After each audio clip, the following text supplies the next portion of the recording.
Brown sugar বিক্রয়ের প্রতিবাদে brown sugar ও মাদক জাতীয় দ্রব্য খাওয়া ও বিক্রয়ের বিরুদ্ধে প্রতিবাদ মিছিল কোচবিহার টাকাগাছ দর্জিপাড়া এলাকায়। সেই এলাকায় বেশ কিছুদিন ধরে ব্রাউন সুগার ও মাদক জাতীয় দ্রব্য বিক্রয় করা হয়। এলাকাবাসীর দাবি নেশামুক্ত সমাজ গড়ে তুলুন। এই এলাকায় আমরা কোনো নেশাযুক্ত দ্রব্য বিক্রয় করতে দেব না। এলাকাবাসী আরো কি জানিয়েছেন শুনবো বিস্তারিত। দিদি, কি নিয়ে আজকে এই প্রতিবাদ মিছিল? নেশা জাতীয় দ্রব্য বিক্রি করা হয়, এই জন্য এই মিছিল। কালকে রাত্রে প্রচুর হাঙ্গামা হয়েছে বাড়িতে এসে, সেই নিয়ে আমাদের আজকে মিছিল। আচ্ছা, কবে থেকে এইরকম? প্রায় 2 বছর থেকে। আচ্ছা, প্রশাসনকে জানিয়েছেন? হ্যাঁ, প্রশাসন এসে দাঁড়িয়েছেন, কিন্তু ওরা কি করতে পারবে? প্রশাসন কি বলে?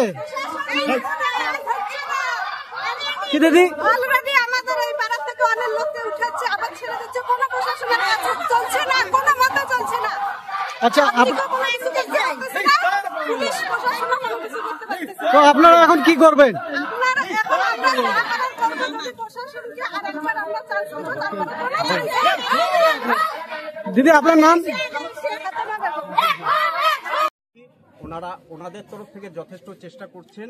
আমরা চাই যে এই নেশাটা যাতে আমাদের চিরতরে মুক্ত হয়ে যায়। প্রশাসন আমাদেরকে সর্বদিকে সহযোগিতা করছে এবং পূর্ণ সহযোগিতা আমরা চাই যাতে নেশাটা সম্পূর্ণ মুক্ত হয়। আমাদের লোকাল সমাজ, আমাদের যুব সমাজ যেন এটা থেকে রক্ষা পায়।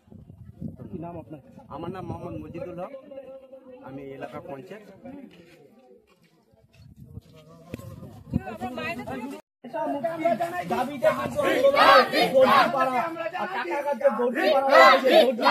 আমরা